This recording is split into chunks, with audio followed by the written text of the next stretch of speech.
Hello. So Minidisc is a headphone store in Australia, and we just got these, the ATH-M50xBT, the wireless version of the very popular Audio-Technica ATH-M50x. So as you can see in this video, we've manifested a menagerie of manifold monitors so that we can give our mature opinion on which monitor is going to be the most magnificent for your music listening and your music making. So let's go ahead. So in this video, we're going to be comparing the ATH-M50xBT against some of the other headphones in Audio-Technica's professional studio monitor M series range, like the M40x, the M50x, the M60x, and the M70x. And we're also going to be looking outside the M series range to make some useful comparisons against the ATH MSR7, the ATH DSR7, and the Sony Hearon 2. So let's start with a quick recap about the ATH-M50xBT. Now we have already done a quick review video of these, and if you want to watch that, I've linked it in the description of this video. But let's just do a quick pros and cons analysis of the M50xBT. So starting with the pros, the big pro of the ATH-M50xBT is that you get a sound which is dynamic and punchy, and I would say a little more refined over the original M50x sound. You get a wireless solution which is quite mature with Bluetooth 5.0, AAC, and aptX support. And also you get a durable design that folds up and travels nicely and has very strong passive noise isolation. And the most important pro of the ATH-M50xBT is that it sounds the same whether you use it in wired or wireless mode. So it works great as a kind of wireless casual music listening device, but when you use it in wired mode, when you need zero latency for critical professional studio monitoring, you get the same sound, and that's really important. So what are the cons of the ATH-M50xBT? Well, a lot of you actually pointed out some of the cons in the comments in the last video that we made about this headphone. So let's recap those. Number one, the ATH-M50xBT uses a micro USB port for charging rather than a USB-C port, and the charging time is a little bit slow at 7 hours. Another thing to note with the ATH-M50xBT is that the design really hasn't changed all that much from the original M50x, and you do get the original M50x's benefits in terms of design, in terms of the durability and the folding mechanism, but you also inherit some of the drawbacks. So you have a headphone which is slightly below average in terms of comfort for a portable headphone because it's quite heavy, it has shallow ear pads, and significantly strong clamping force. And the last con I'll point out is that even though the ATH-M50xBT has really strong passive noise isolation, it doesn't actually feature active noise cancellation with electronics. So let's start the comparisons, and we'll start with the easy one. The ATH-M50xBT against the original ATH-M50x. And I say this is an easy comparison because, look, you can barely tell which one is which. No, honestly, it's because they sound pretty similar, but there's a few tweaks to the sound that make me prefer the M50xBT over the original M50x. So the treble has been tamed just a little so that it's no longer as peaky and sibilant as it is on the M50x, but it still sounds clear and detailed. And also in terms of the bass response is maybe about 3 decibels lower on the M50xBT. And I know a lot of you love the bass on the M50x, but I think the M50xBT, with just that little adjustment to the bass, it sounds less congested, it sounds cleaner and more natural. So for me, I personally prefer the new sound of the M50xBT over the original M50x. Now let's talk about the M50x compared to another relatively new product from Audio-Technica, the ATH-M60x. And we talked about this in an earlier video, and I really quite like this monitor. Now, the M60x is actually quite different from the M50x and therefore the M50xBT.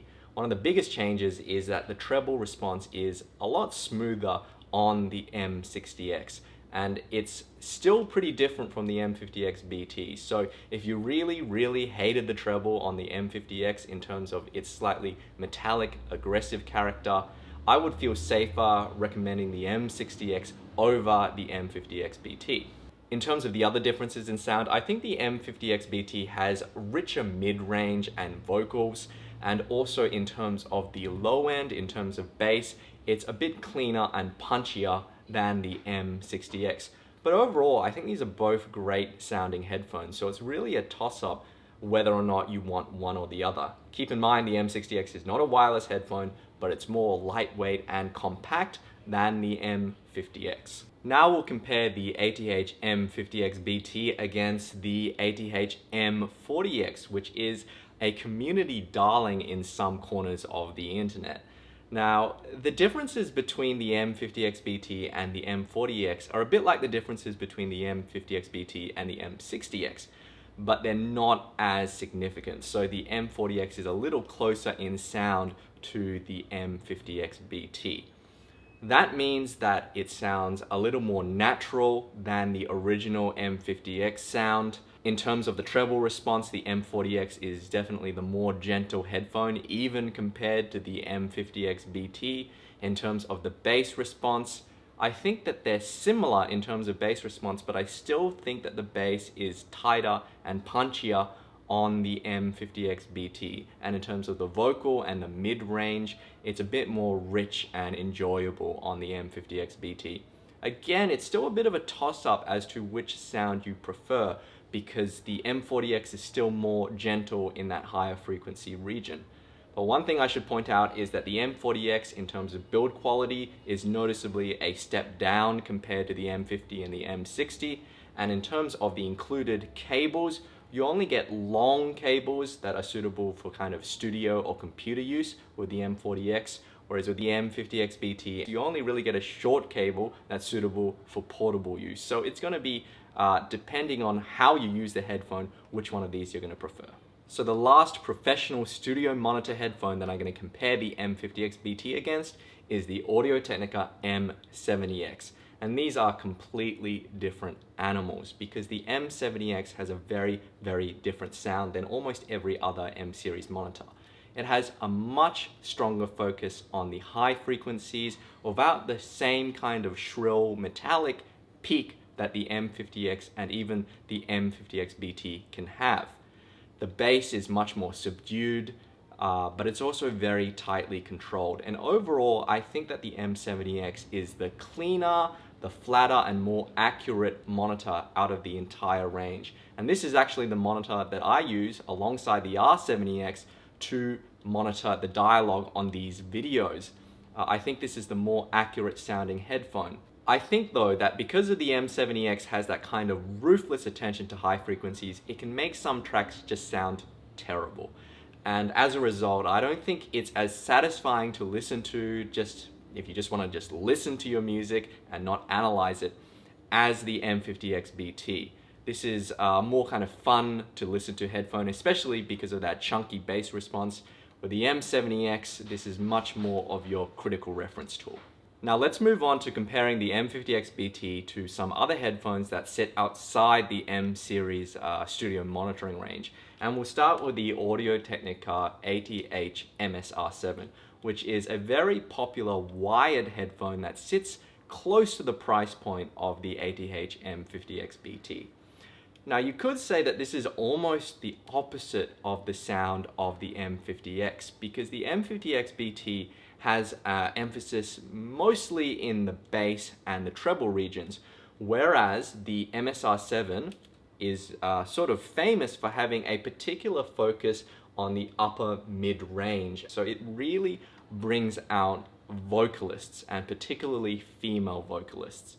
Now I think, to my ears, even though the MSR7 can sound really lovely with some tracks, overall it can sometimes sound a bit honky because of that emphasis on the upper mid-range. And I think the M50xBT actually sounds more natural for more genres of music. But if you really love your female vocalists, the MSR7 is still a really great choice. Now let's compare the ATH-M50xBT against the ATH-DSR7, which is a wireless headphone from Audio-Technica that sits above the ATH-M50xBT in terms of price. I think that this is a headphone that doesn't really get talked about much, and it's a bit underrated, which is a shame because I think it's one of the best sounding wireless headphones on the market today. It combines a lot of the best qualities of something like the MSR7 along with the M50xBT. So you get a really lovely forward vocal response that makes female vocalists sound great on the DSR7. You also get very clean and clear treble, but it doesn't sound metallic like it does on the M50x and the M50xBT. In terms of the bass response, you actually get a pretty chunky bass response, which is quite comparable with the M50xBT. So I think this is a really fun to listen to headphone. Now, the reason why it's probably not as popular as it should be is that the DSR7, number one, is a wireless headphone that doesn't actually have a wired fallback mode. So you have to use this headphone in the wireless mode and you have to have it charged. The other drawback of the DSR7 is that when you get a wireless headphone at this price point, you're probably also expecting active noise cancellation, and the DSR7 doesn't have that. The last drawback is that the wireless mode has a significant degree of background hiss. All those things aside though, I think the DSR7 is still a good candidate, especially if you really like the Audio-Technica house sound. Give this a listen. So lastly, let's compare the ATH-M50xBT against a wireless headphone outside of Audio-Technica's range. And if you looked at the M50xBT and you said, Lachlan, for this price, I wanted something with active noise cancellation, then I would show you the Sony Hearon 2, also known as the WH-900N. Now this is a wireless headphone with active noise cancellation. And with the Sony, you get a more comfortable headphone with a sound that is also more easygoing. So it has a fair amount of high frequency treble that brings out a nice shimmer to things, but it doesn't have the same kind of metallic peakiness that the M50xBT can have on some tracks. In terms of the bass response, it's also not as thick as some of the other active noise cancelling headphones from Sony, like say the new Sony XM3, but I still think it delivers quite a punchy sound to the bass. So in terms of choosing one over the other, which one would I recommend?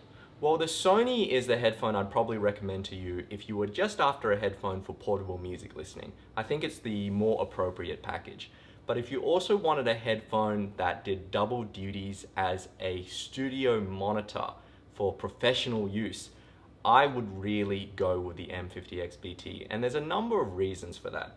With the Sony, I think the sound is nice and easygoing, but it's not necessarily a sound that I would consider accurate enough for studio monitoring. It's just a little bit too tuned and tailored for that. Another reason is that in order to achieve the sound, Sony uses a lot of active DSP electronics.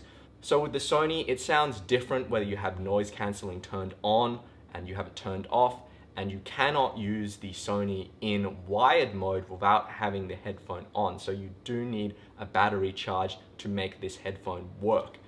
So with the Audio-Technica, you get a much more consistent experience. Whether you have wireless on or whether you're using this as a wired headphone, it's going to sound the same. And that sort of consistency is really important in professional applications, because you need to know what the headphone is going to sound like, and you need to be familiar with what the sound of the headphone is. And that's really not as easy to do with something like the Sony, where it's less consistent depending on how you use it.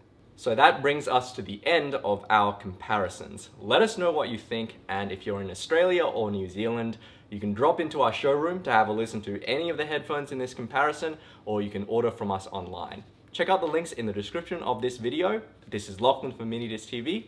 See you next time.